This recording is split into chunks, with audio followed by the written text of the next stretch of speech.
ولی بینران لپشتی 2014 هێزا پێشمەرگین کوردستانی کەرکووک ji gefên Daişê parast bêguman piştî bûyerên 16 Oktobera 2017 rewşekedin li Kerkûkê hate rojevê ji bilî artişa Iraqê ku heye hejda şeعبî heye kûmeke hêz û aliyên çekdariyên bi nav û nîşanên cuda li Kerkûkê heye gelek caran herêk bi serê xwe diteqîne û dipeqîne û tevgerê dike. Hawlatiyên Kerkûkê êk bêyî dibêjin. آخر ارتشا عراقی بو هبونا ناوا کرکوکی ده هبید ارکه پاراسنا آسایشا کرکوکی بو هیزن امنی و خلکی کرکوکی ودگره پولیسن آسایشن ادی هر چیک بم يعني حتى سرنجا خلکی جلی سرویکه میوانه که میجایه برئیس محمد صابیر او شروع بکاری سربازیه الاستودیو دیگلمه كاك محمد سباس بخير بيت سباس بوتوش ادي هبوني سوباي عراق بيش قال سوبا حشدي شعبي زور جروبي تشكدار بناو نشاني جاجا لناو كركوك لناو شاري كركوك لدورو بري كركوك فعلا منطقيه ليس هذا؟ والله من بديارديكي زور ناموي دبينم او بتايبتي لكركوك او همو سوبايا او همو چەکدارە جیاوازانی کە لە ناو شاری کەرکووکدا هەیە بە تایبەتی لە کۆچە و کۆڵانەکان و سەرجادەکان ئەبینم کۆمەڵێک چەکی یعنی ئەو چەکە پێویستە بۆ شەڕێکی دەرەکی شەڕێکی بەهێز بەکاربێن نەک بۆ داخلی شارەکە بە تایبەتی بینیم هێزی سەربازی لە ناو شاردا هەیە زۆربەی کۆچە و کۆڵانەکان مدەڕعات دەبینم هەمەر دەبینم سەرباز دەبینم بە شێوەیەکی ئاسایین جا لەبەرەوە ئەوە ئەتوانم بڵێم ئەوە نامۆیە ئیستاکێ لە عێراقدا لە هەموو پارێزگاکانی عێراق ئەو شێوازە نەماوە ئیستاکێ هەتا مووسڵ چەندین ساڵ بەدەستی هێزی چەکدارانی تێرۆریستی داعیشەوە بوو چوومە مووسڵ ئەو دیاردێم نەبینی بەداخەوە لە کەرکووک ئەو دیاردیە دەبینم و من دەبینم هیچ یعنی مەترسیە نییە لەسەر کەرکووک نە لەلایەن ئەتوان وەکو خۆیان دەڵێن لایەن هێزە کوردەکانەوە نە لەلایەن داعشەوە هەندێک جا بینن تەقەتەقەیەکەی لایەن داعشەوە بەس ئەوە زۆر بە ئاسانی چارەسەر دەکرێت و هێزی سوپا ئەتوان لە دەرەوەی شار چارەسەریکە بەس لە داخلی شار لە ناوەی شار هەندێ کێشەی وا گەورە نییە تا ئیسە کێشەی وا گەورە ڕووی نەداوە کە تۆ سوپا کێشیتە ناو شارە و خەڵک یعنی چۆن ئەڵێ مەزاجی خەڵک تێک دەی ئەو فۆرمەی کە تو باسێکی ئەو شێوە عەسکەرتاریەتیە لە ناو کەرکووکە ئەو هەموو فڕەهێزیە کە ئەم فڕەهێزیە زۆرجا بە شێوەیەکی مەیدانی ئێمە ڕووماڵی ڕەوشەکە دەکەین لەسەر چاوەیەک بڕیار بوونایەت هەرێک بڕیارێکی تایبەت بە خۆیان هەیە کەواتە هەنی فعلا ڕەوشی کەرکووک بەم شێوەیە دێنێت کە ئەم فۆرمە سەربازیە من ئەبینم ڕەوشی کەرکووک و خەڵکەکە زۆر ئاسایی ئەی بچی هەیە لەبەرەوەی کەرکووک بە تایبەتی ئیستا ئەبینم لە کەرکووک تەنها یعنی ڕەوش چۆنەڵێ قیادەی کەرکووک ئیدارەی کەرکووک ئیدارێکی عەسکەریە زیاتر لایەن چۆنەڵێ فەرماندەی ئۆپراسیۆنەکانی عەسکەریەوە قیادە دەکرێت زیاتر جا لەبەرەوە تا ئیستا ئەو حکومە عورفیە لە کەرکووک ماوە لە حکمی عورفی لە کاتێک دەبێ کە خەتەر هەبێ کە خەتەرێکی گەورە هەبێ لەسەر شارەکە یا لەسەر خەڵک لەسەر ئەڕواحی خەڵک لەسەر ئەمن و ئاسایشی خەڵک یا لەبەرەوە پێویست ناکرد کەرکووک تا ئێستا سێ فەرقە بەس سوپای عێراقی تیادایە هەروەها ینی بە چەندین لیوا و ئەفواجی حەج شەعبی تیادایە بە چەندین چەکداری جیاوازی تیادایە و دوایەوە بەڕاستی پۆلیسی کەرکووک دەورێکی زۆر باڵا و باشی هەیە ئەتوانێت کۆنتترۆلی هەندێ کەیس و گرفتی ناوخۆی بکات پێویست ناکە سوپا دابەزێتە ناو شارە سوپا بۆ ناو شار دروست نەکراوە سوپا بۆ خەتەری دروستکراوە کە وڵات خەتەر بکەوێتە سەری و دیفاعی لێ بکات وڵات لەبەرەوەی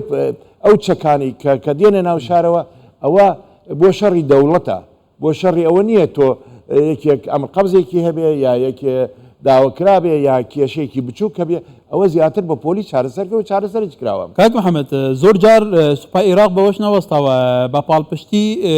عەرەبە هاوردەکان جارێکی دیکە بە بریارەت ئەو بریار و قەرارانەی کە لە سەردەمی قیادی مەجلس سەورەی عێراقی پێشوو دەرکراون دێن پرۆسەی تعریب دەست پێکەن بۆ نمونە لە باشووری کەرکۆی لە زۆر شوێنی تری کەرکووی بە تایبەتی ئیستیفزازی جووتکارە کوردەکان حتا تورکمانەکان دەکرێت کەواتە ئەگەر سوپای عێراق هەبوونێکی سەربازیش لە ناو کەرکووی بار مەبەستێکە بێ بۆ ئەم سیاسەتە دەکات. وەڵام من ئەوە بۆ دەگەڕمەوە تا ئێستا ئەو حکومەی لە کەرکووکە هەیە حکمێکی کوردی نییە هەموو پێکهاتەکانی کورد کەرکووک بەشدار نین لە بەڕێوەبردننی شارەکان تەنها حکومەکە لەلایەن ئەتوانم بڵێم عەرەبەکانەوە زیاتر یعنی حکمی ئەو شارە دەکرێت قیادەی عملیاتی عسکەری هەموو عەرەبن پارێزگار هەموو عەرەبە قیادەی ئەمنی جگە پۆلیس و هەندێ شتی ئەوە هەمووی لایەنی عەرەبیە جا پێویستە پێداچوونەوە بکرێ بەجاری بەڕێخستنی ئیدارەی شاری کەرکووکە و چۆن ئەڵێ هەموو پێکەوە خەڵکی کەرکووک بەشدار من لە ئیدارەی شارەکانە جا لەبەرەوە ئەبینم بە تایبەتی لەم دواییدا لە ناوچەی تۆبزا و تەرکەڵان بەڕاستی شێکی نامۆ خراپ بوو ینی دش بە جوتیاران و دش بە خەڵکی ئەو دیهاتانە کرێ ئەوانە ئەبەن و ئەجدادن بە سەتەها ساڵەوە تاپوی ڕەشی خۆیان هەیە تۆبی پاش نەکسۆی کوردستان لە 1975 ئەوانە هەمووی جارێکی کە ئەو ئەردانە داگیرکران لەلایەن ئەتوانم بڵێم حزبی بەعسەوە بە قەرارێکی قیادەی سەورە و خەڵکەکان گواستەوە بەشێکیان بۆ منطقەی هەولێر و سلێمانی و بەشێکیشان بۆ جنوب و خەڵکەکان هەموو چۆن ئەڵێ دەرکرد لە ناوچەکە و گوندەکانیان ڕوخان و کردیانە منطقەیەکی عسکەری بەڵام ئیسا عسکەر نەماوە عسکەری نەماوە لەو منطقەیە و دوای 2023 ئەوانە بە شێوەیەکی ئاسایی گەڕانەوە سەر زەوی خاکی خوان و ئێستا تۆ جارێکی کە بێیتەوە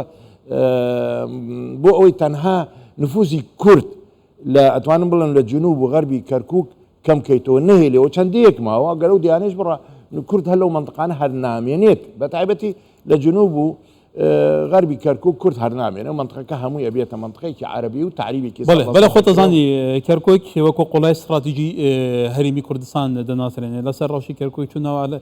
پرۆسەی تعریبکردن حتا لە سەردەمی ئەمپەراتۆریەکان سەد و شتەی ساڵ پێش ئێستا دەست پێ کردووە لە حەفتەکان لە سەردەمی حرەس قەومیەکان چڕتر دەست پێ کردووە تو نابینی ئەوەی ئێستا دەکرێت فۆرمێکی ترە فۆرمێکی یاسایی تر وەردەگرێت پرۆسەیەکی زۆر مەترسیدارە لەوەی پێشتر سیاسەتی بەعەرەبکردن وەڵڵای من بە بۆچوونی من ئێستا خەتەرترە وەک لە کاتی حزبی بەعز کاتی حزبی بەعز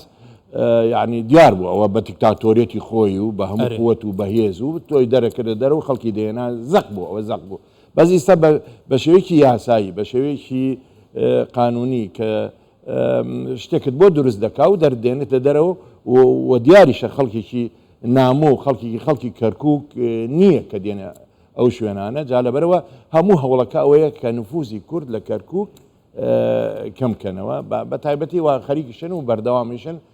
لەو سیاسەت تعریبەی کە ئێستا دەکرێت لە کەرکووکە بەڕاستی شتێکی خراپە ئەگەر قیادەی کوردی و خەڵکی کورد بە تایبەتی لە کەرکووفرای خۆیان نەکەون بەڕاستی چەند ساڵێکی کە کورد ئەتوانم بڵێم چۆنەڵێ وەلەو کەرکوو لە دوو بەشە بەشی شەرقی و بەشی غەربی بەش ڕۆژهەڵات و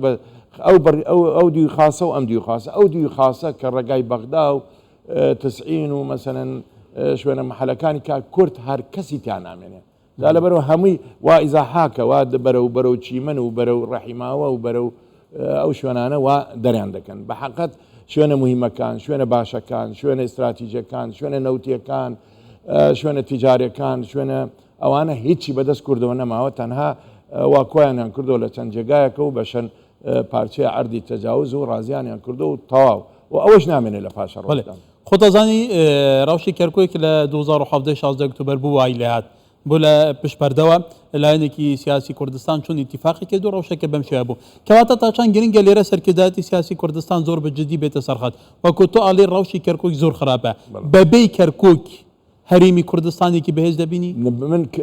کوردستان یعنی کەرکووک یعنی کوردستان کەرکووک چۆن ئەڵێن دڵی کوردستانە مرۆڤ بەبێ دڵ نابێت جا لەبەرەوەی کوردستانیش بێ کەرکووک نابێت ئەگەر کەرکووک نەبێ مانایە کوردستان نییە جا لەبەرەوە دوایە کوردستان من کەرکووک شوێنێکی زۆر استراتیژی بەهێزە لە ناو دڵی کوردستانە ئەگەر ئەوەت لێ سندەوە معنایەوە لاشەیەکی بە بێڕۆح دەبێت جا لەبێرە بێ هەموو کورد لە هەر چوار پارچەکەی کوردستانە هەڵدەن بۆ کوردستانێتی کەرکووک فعلا کەرکووک کوردستانیە و 100% کوردیشە و مێژوو و قانون و ویژدان و زەمیر ئیسپاتێکە کە کەرکووک شارێکی کوردیە و کوردنشینیش بووە و کوردیش ئاوادانی کردێتەوە من مێژوم لە 1200 ساڵ لەمەوە پێش یەکێ لە عشرەتەکانی ئێمە کە لە ناو کەرکووک کابوون و کەرکووکیان ئاوادان کردوێتەوە جا لەبەرەوە کەرکووک شارێکی کوردیە مستەحیلە کەس بتوانێت کوردستانێتی کەرکووک لە کەواتە کاکی محەممەد دوای طبعا لە 2023 یەک جار کەرکووی بەشداری هەڵبژاردننی ئەنجومەنی پارێزگاکان کردووە 2005 لە مانگی دازە هەڵبژاردننی ئەنجومەنی پارێزگاکان ئەنجام دەدرێت کەرکووکیش تێیدا بەشدارە سەرنجی تۆ بۆ خەڵکی کوردستان لە کەرکووکەوە تا چەند گرنگە بە حەماسەتەوە بە پێ سندوقەکانی دەنگدانەوە بچن ئەم جارە نوێنەری ڕاستەقینەی خۆیان هەڵبژێرن وەڵام من لەگەڵەوە نوێنەری ڕاستەقینی خۆیان هەڵبژێرن کێ لە بەرژەوەندیانە بە تایبەتی کورد ئەم جارە زۆر وەزی خراپە لە کەرکووک ئەگەر فرای خۆیان نەکەون بەڕاستی نسبەتی ئەندامانیان کەم دەبێتەوە لە مەجلیسی محافەزەیە جا لەبەرەوە کورد ئەگەر لە هەولێر بەشداری نەکە ئەگەر لە دۆک بەشداری نەکە بەس هەموو کورد دەبێت لە کەرکووک بەشداری بکە هیچ علاقەی بەوە نەبێ ئەمە پارتی ئەمە یەکێتیە مهم کوردێک هەڵبژێردرێ تەمسیلی کورد بکە جا لەبەرەوە